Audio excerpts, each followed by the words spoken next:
Hello guys, and welcome to today's video.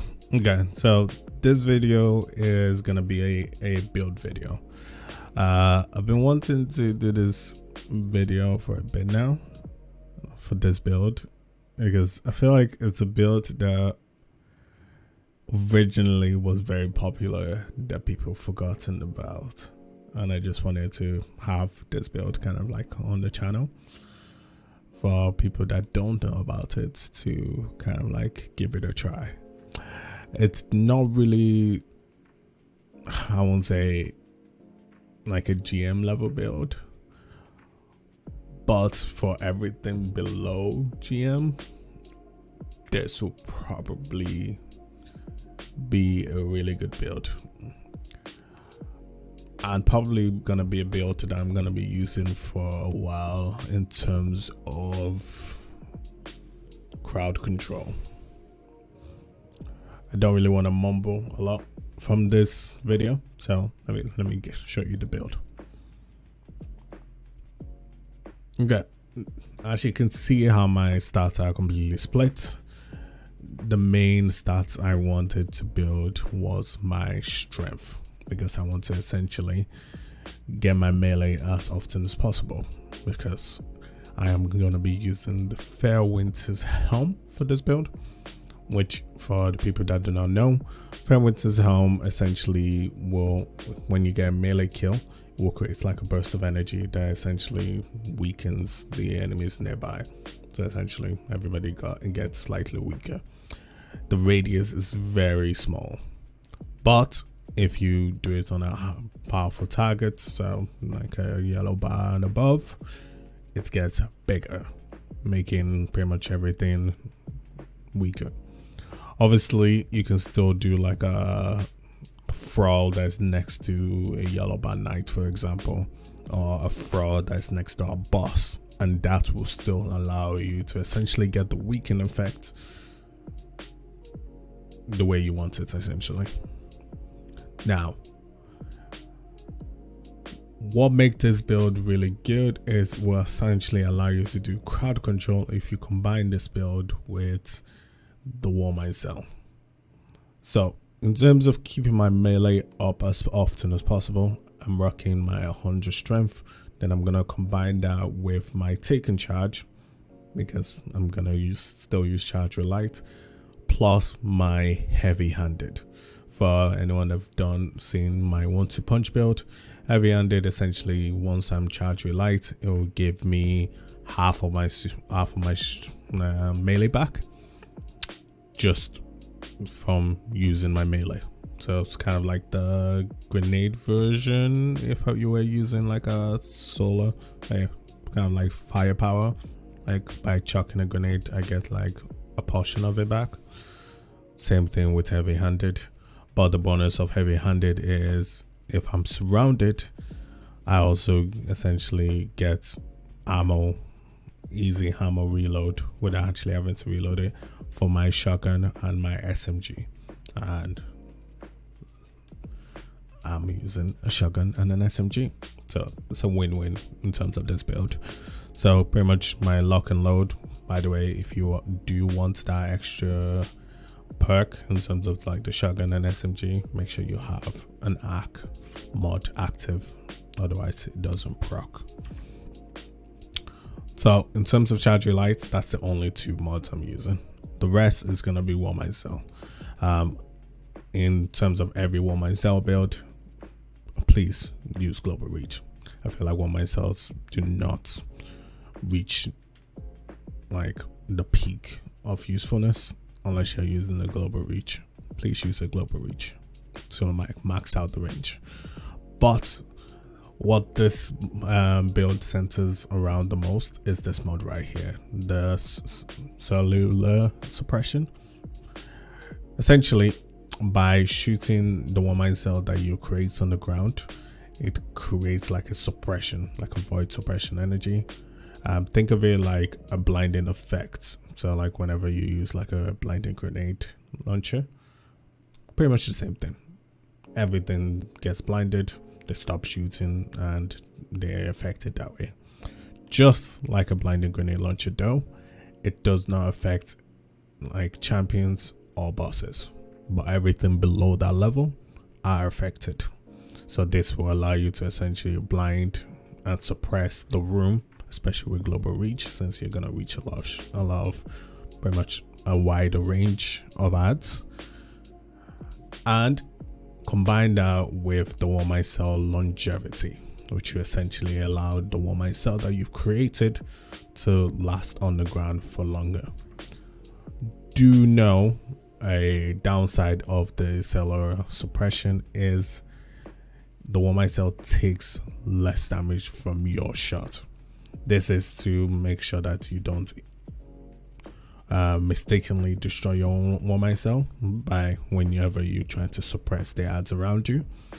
But it does mean when you do actually want to destroy this Warm Cell, it will take you at least 2 shotgun shots instead of 1, or a couple of more shots from your SMG or whatever you're using. A cool trick or a cool tip is, if you're gonna use this build as well, since it's centered around melee, having like a grave robber weapon works really well because it's centered around melee. The subclass I like to use for this build is the top tree solar, because obviously longer range of melee allow me to essentially shoot the projectile melee at whichever target I am aiming for. So that means I don't actually have to get close to proc the weakening effect of my Felwinter's Helm, which means I do not need to get close to proc the suppression, because my Warm Cell will essentially reach the room. This will essentially allow me to weaken the targets around me constantly and to constantly suppress the room, making sure I'm pretty much in full control of all the ads around me. I like to use this a lot in terms of strikes. I like to use this a lot in terms of raids. Yeah, and this is really good in terms of like solo activity, like the dungeons. Oh, shall I say lost sector? I don't know why I said dungeon. Lost sectors, master lost sector, legend lost sectors, because you can essentially control the room, allowing you to take care of like annoying champions without having to deal with ads. You just always have to re-proc in the blind by shooting the Warm Cell again and again.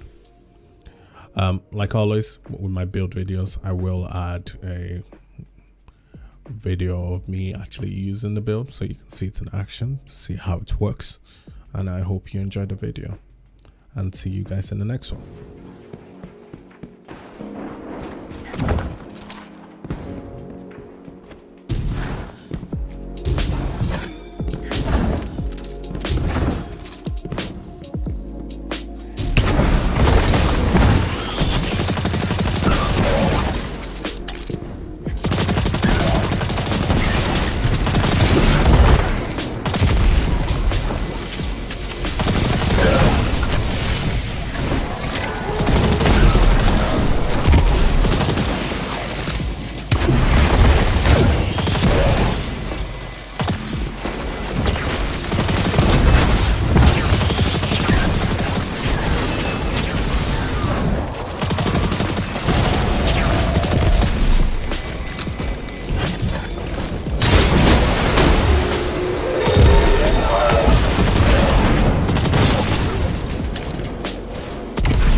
It's no Tabasco, but I'm so stuck, that's a fact, yo. And if you think I'm frontin', you can run it back, yo.